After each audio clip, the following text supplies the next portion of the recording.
Friends, whoever said that don't judge a book by its cover is absolutely right.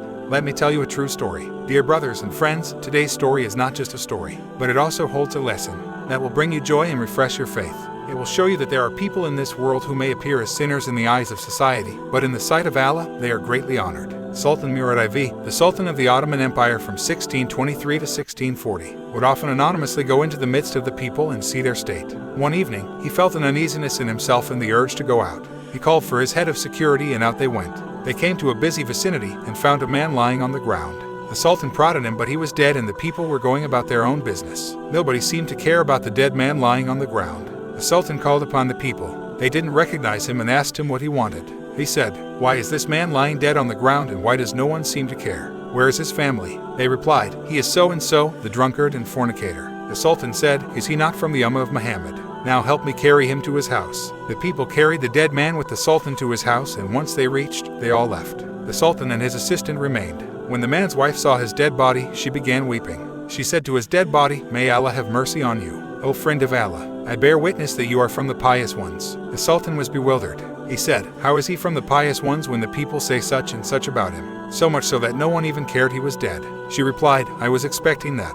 My husband would go to the tavern every night and buy as much wine as he could. He would then bring it home and pour it all down the drain. He would then say, 'I saved the Muslims a little today.' He would then go to a prostitute, give her some money and tell her to close her door till the morning.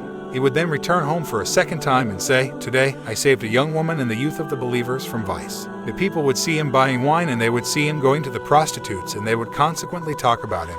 One day I said to him, 'When you die, there will be no one to bathe you, there will be no one to pray over you, and there will be no one to bury you.' He laughed and replied, 'Don't fear, the Sultan of the believers, along with the pious ones, shall pray over my body.' The Sultan began to cry. He said, 'By Allah, he has said the truth, for I am Sultan Murad. Tomorrow we shall bathe him, pray over him, and bury him.'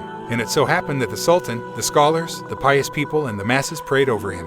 We judge people by what we see and what we hear from others. Only if we were to see what was concealed in their hearts, a secret between them and their Lord. If Allah knows, why does it matter who knows and who doesn't know? O you who believe, abstain from many of the suspicions. Some suspicions are sins. And do not be curious, and do not backbite one another. Does one of you like that he eats the flesh of his dead brother? You would abhor it. And fear Allah. Surely Allah is most relenting, very merciful." In this story, we learn a profound lesson about the nature of judgment, perception, and the hidden virtues within individuals. The key takeaways include: avoid hasty judgments. The story highlights the importance of not hastily judging people based on their outward actions or rumors. Just as the people in the story labeled the man as a drunkard and fornicator, we often make assumptions about others without knowing the full truth. Hidden virtues. The central theme revolves around the concept that Allah knows what lies within a person's heart, and true virtue may be hidden from the eyes of society. The man's seemingly questionable actions were actually acts of piety done discreetly to help others. Importance of intention. The story underscores the significance of intention and sincerity. The man's actions were driven by a genuine desire to do good and save others from harm, even though they might have appeared differently on the surface. Mercy and compassion. Sultan Murad's compassionate response teaches us about the value of showing mercy and compassion toward others, especially when they are misunderstood or marginalized by society. Humility and empathy. The Sultan's willingness to engage with the people incognito demonstrates humility and empathy. It serves as a reminder to connect with the experiences of others and understand their struggles. Allah's mercy and forgiveness. The story illustrates Allah's infinite mercy and forgiveness. Regardless of society's perception, Allah's judgment is based on a deeper understanding of a person's intentions and efforts. The unseen impact. Actions that are hidden from public view can have a profound impact on individuals and the community as a whole.